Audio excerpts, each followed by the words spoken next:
क्रांतीवीर लहुजी शक्तीसेना आणि सकल मातंग समाज शाखा सोलापूरच्या वतीनं मातंग समाजातील यशस्वी विद्यार्थी तसंच गुणीजनांचा सत्कार करण्यात आला। क्रांतीवीर लहुजी शक्तीसेना आणि सकल मातंग समाज शाखा सोलापूर यांच्या वतीनं मातंग समाजातील यशस्वी विद्यार्थी आणि गुणीजनांचा सत्कार समारंभ यशस्वीरित्या पार पडला।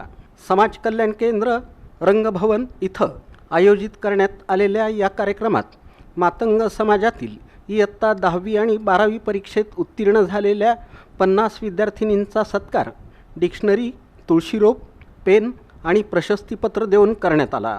वसुंधरा महाविद्यालयाचे प्राचार्य दिगंबर झोंबाडे यांच्या अध्यक्षतेखाली पार पडलेल्या या कार्यक्रमाला डॉक्टर वैशंपायन स्मृती शासकीय वैद्यकीय महाविद्यालयाचे अधिष्ठाता doctor Rutvik Jaykar, doctor Atish Borade, police उपनिरीक्षक वैभव बोराडे, आयोजक सुरेश पाटोळे, श्रीकांत बोराडे, प्राध्यापक परमेश्वर हटकर, पत्रकार भरतकुमार मोरे, रोहन लोंढे, प्राध्यापक मारुती घंटेवाड, लेखक किशोर जाधव, TS क्षीरसागर, रश्मी बोराडे यांची प्रमुख उपस्थिती होती।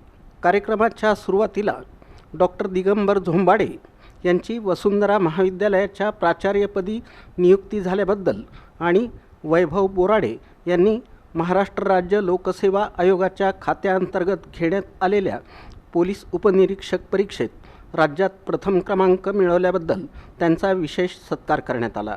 कार्यक्रमाचे आयोजक सुरेश पाटोळे यांनी प्रास्ताविक केलं।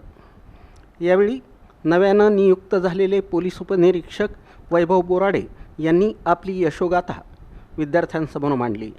मानसोपचार तज्ज्ञ डॉक्टर आतिश बोराडे यांनी अभ्यास करण्याची पद्धती आणि व्यक्तिमत्व विकास यावर मार्गदर्शन केलं।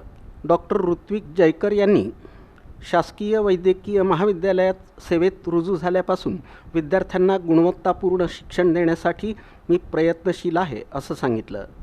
अध्यक्षीय मनोगत व्यक्त करताना डॉक्टर दिगंबर झोंबाडे यांनी सांगितलं की समाजातील अपप्रवृत्तींकडे दुर्लक्ष करून विद्यार्थ्यांनी सद्गुणांची कास धरली पाहिजे। कार्यक्रम यशस्वी करण्यासाठी शहर अध्यक्ष विजय अडसुळे, शहर सचिव रोहन कामणे, विश्वेश्वर गायकवाड, महेश तेजबिंदे, ओंकार पाटोळे आदींनी परिश्रम घेतले।